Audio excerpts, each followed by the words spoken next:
seconds. Clear of dead zone, all elements are still go at this time. Climbing 850 feet per minute, altitude 36,000 feet, crossing chronopause. You are approaching the bottom of the jet stream. Expect possible turbulence and strong wind shears. Approaching final jump altitude in stratosphere at 120,000 feet. Speed 30 miles per hour. Location 54 miles southeast of launch.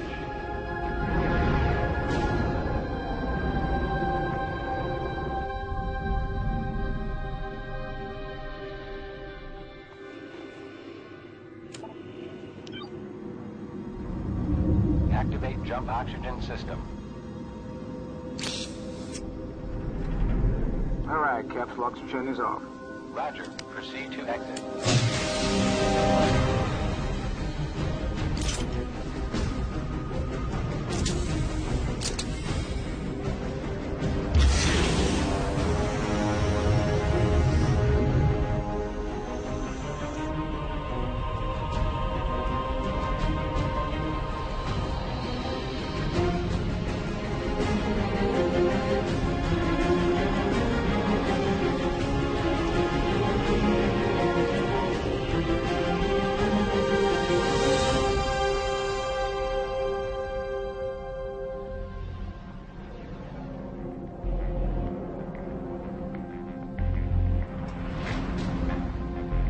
Felix, you are cleared to jump at your own discretion.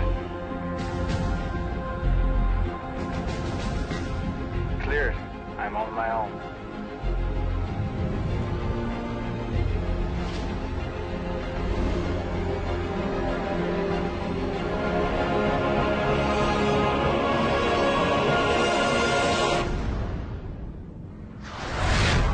Speed 620 mph. Mach 1.0.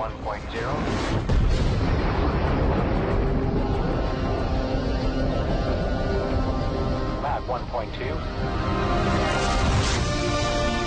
Mach 1.089 and slowing.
Day is providing the latest analysis on all the winds, the currents, whether it's safe to launch, and then once the balloon goes up, the trajectory that it will take. Whoa, gusty winds are taking that balloon down now. That's going to be a problem. The winds had calmed for a time about a half an hour ago, and then there were delays in the other processes of getting ready. A long delay. We'll have to abort.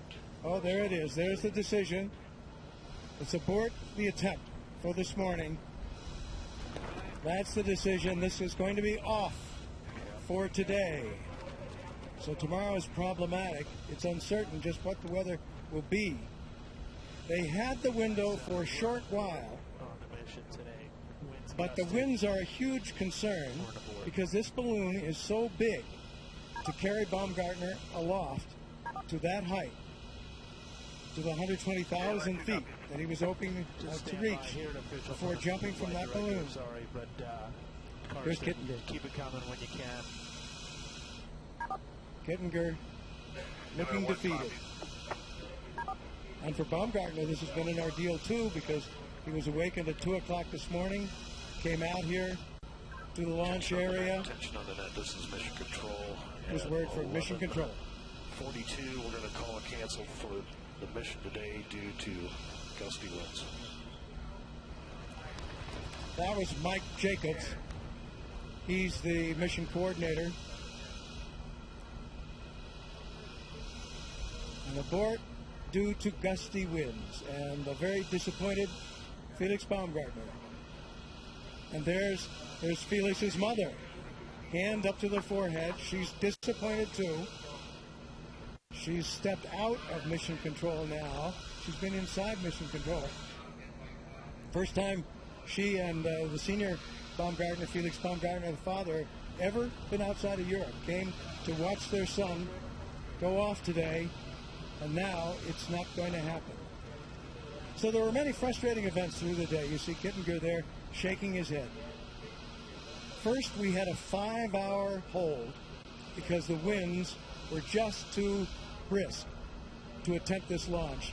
And as I say, it's extra sensitive because of the size of the balloon. There have been some practice jumps here earlier, and the balloon didn't have to be that big.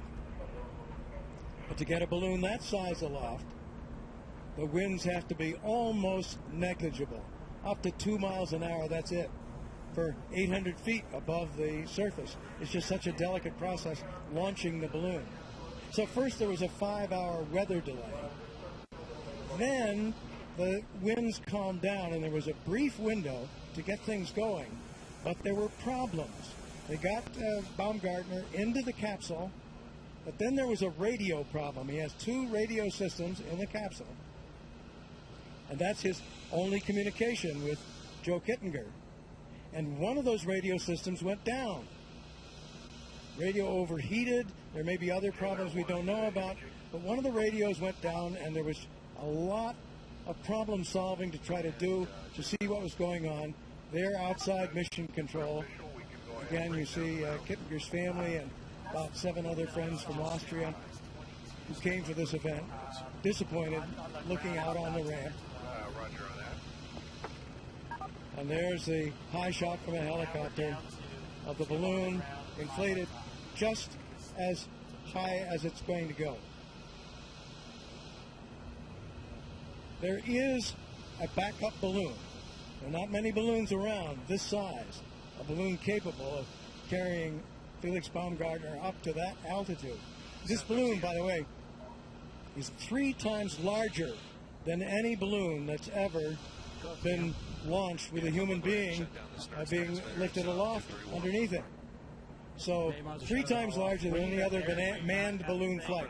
That camera is inside the capsule. So you're seeing from inside the capsule now the crew as they begin the process of taking Baumgartner out. That's true. Okay, 110 is selected. Manages a smile anyway. Execute. There is a backup balloon, I started to say. So they are able to try again. The weather tomorrow is not for certain. 127 selected.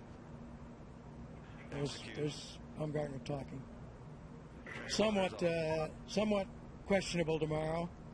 And then it begins to deteriorate for a couple of days. That's why they were trying so hard to get this off today. But it was a combination of the problems. The long weather delay caused by winds that were no more than 17 miles an hour, but 17 miles an hour is too great. That was about at 700 feet off the ramp there. And the launch is just a very dicey moment. I think in this whole operation, if you said the jump would be the most risky maneuver, the second most risky exercise is the launching of the balloon. That's because that bubble starts to go aloft, then there's a long tether for some 200 yards beyond the balloon before it reaches the capsule, and so there's time while the balloon begins to ascend for that rope to get taut, and only then the crane lets the capsule go, and it has to be gently lifted aloft. The problem there is that if it's not gently lifted aloft by the balloon, it could bang on the ramp or be dragged, bump along, and that would be very risky to the capsule, and even more so to the occupant of the capsule, Felix Baumgartner. There again, a very disappointed Felix Baumgartner.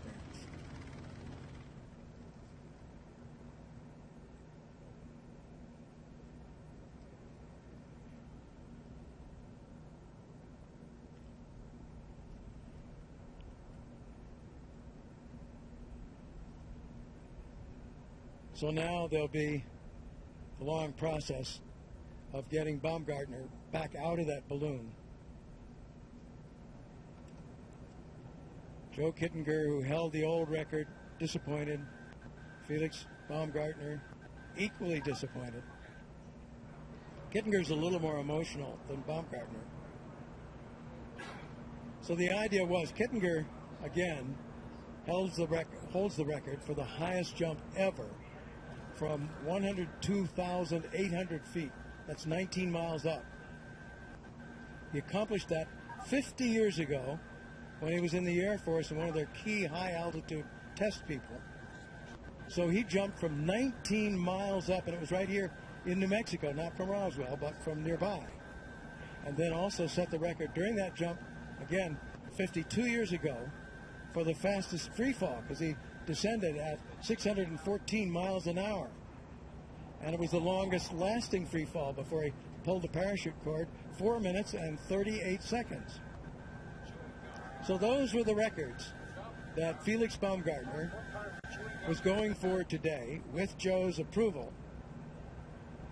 Baumgartner was going to try for an altitude of 120,000 to even 130,000, depending on where the balloon stopped. So some 23 or 24 miles up. Hope to get that high and then jump, and hope to, that would be breaking one record, hope to break the next record in the fastest free fall by breaking the speed of sound. In other words, coming down at Mach. Kittinger's 614 mile an hour drop at the height of it was 0.9 Mach, so 9/10 of the speed of sound.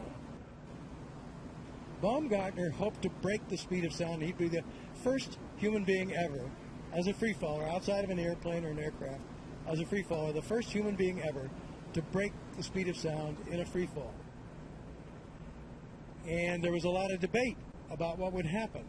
There you see Baumgartner finally out of the capsule.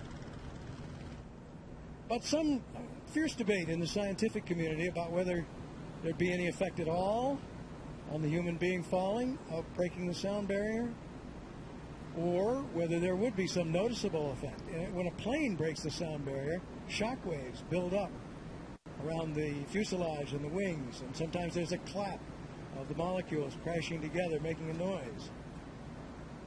For a human being, that probably wouldn't be the case, because a human being is a lot smaller than an aircraft, but also Baumgartner now getting in his personal trailer.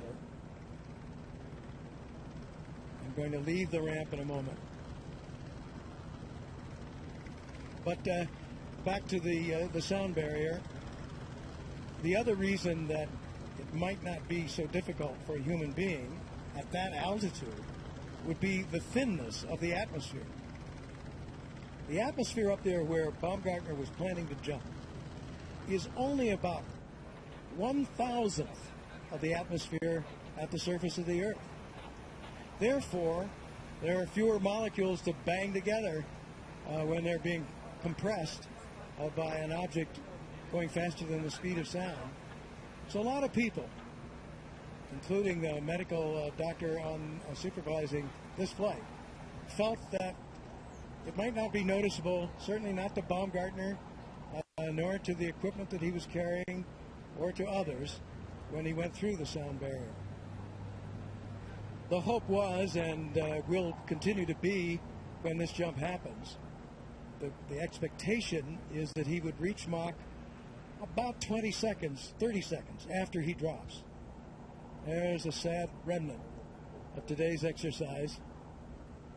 The bubble of the balloon, that was only partially filled. It would have blown gas in it for about another 20, 30 minutes. It would have been a good deal bigger than that. And then by the time it got to altitude, it would have swelled because of the difference in pressure to many, many times that size. So the outlook was that he might break Mach about 30 seconds into the jump and then hold the speed above the speed of sound for maybe another 20 seconds before he came back out.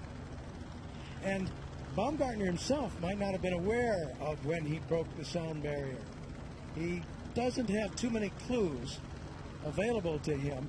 There's a little pinging sound that goes in his ear that has something to do with the speed, and if you can translate that in your mind to how fast you're going, and he might have been able to guess that he was breaking the sound barrier. Or there's also some lights on the top of his chest pack, but there's another school of thought that says he'd be so busy in that early free fall that he wouldn't really have time to be looking at either of those. I mentioned that that's a very risky moment, the jump. That's the riskiest moment of the whole operation. There inside the capsule is John Wells. He's the technician in charge of the capsule. And he's the one who worked with Baumgartner. I think you just heard him say, another day. He's the one who worked with Baumgartner to try to solve that radio problem that was crucial in holding up the preparations for today's flight. So again, to go back and review, there was a brief window. The hope had been to launch at dawn. That's normally when the winds are the absolute calmest. Dawn in New Mexico, that's mountain time, so that would have been 6 hours ago. And at that point, the winds were too brisk to launch. So from about 3:30 local time this morning to 10:30 or so in the morning, there was a weather hold. But by 10:30, that's mountain time, so a couple of hours ago, they began to realize that there would be this window and that it was worth waiting for an opportunity where the winds would calm for a long enough period to get this launch off. With his back to us there is Ed Coca. He's the supervisor for the balloon on the ramp. Hard day for Ed Coca and his crew.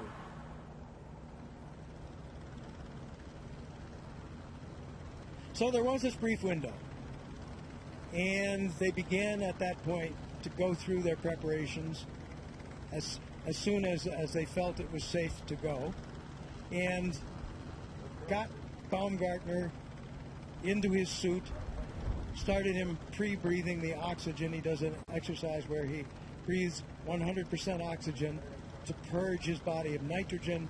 That's to help prevent the bends when the pressure changes rapidly later in his ascent into higher altitude. So he was pre-breathing his oxygen. They were making those preps and then actually brought him out to the capsule, put him in the capsule, and now the winds had actually calmed to the point where they could have gotten off, but they needed the balloon. And because it had been uncertain previously about whether the winds would calm to the point where they could launch, and the balloon is expensive, the helium that goes into the balloon is expensive. Once you get the balloon out of its package, you've lost it, can't be used for another day. As we mentioned, there is a backup balloon, so that can be used, but this one is spent now, can't be used. So all those decisions had caused them to hold up the unpacking of the balloon, laying out, they call it in a technical term, and the inflation of the balloon. So now, when there was finally the opportunity to begin the inflation, the problems began to occur in the capsule. And there were some other problems, but primarily that was a radio problem. He has 2 radio communications. So those are the only voice communications, so they're very important. So you have a primary radio communication and a backup. And one of the 2, either one could be the primary, either one could be the backup, but one of those 2 was gone, went dead. Don't know exactly why, but perhaps because of an overheat problem, or maybe the overheat problem was a consequence of something else. So there was a lot of discussion about that. Is it safe to go with one? And when they worked the problem through, only then were this was all delaying the point at which the capsule was sealed. And until the capsule was sealed up, the door closed, they were unwilling to start the inflation process. So the inflation process hadn't even begun. Now it takes about 40 minutes to get that balloon fully inflated. And the clock was ticking down. I think you saw a little of it at the beginning of this broadcast with Don Day, the weatherman. At one point he had his hands up to his head. You could see he was really frustrated. He saw the time running out.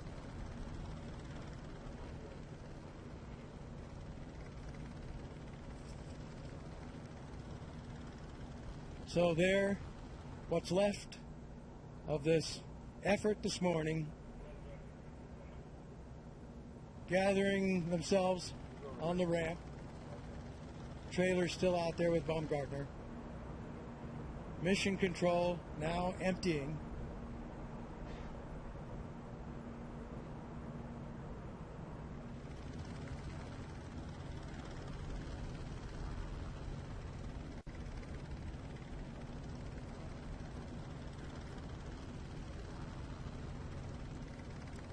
There again, midday in New Mexico, the spent balloon coming down, all of this now, disappointing day, awaiting another day, which may or may not be tomorrow, to try again with a backup balloon. A difficult day for Baumgartner, too. The ordeal of being awakened at 2 in the morning, making his way out here, getting into the uncomfortable suit, spending all that time on the ramp.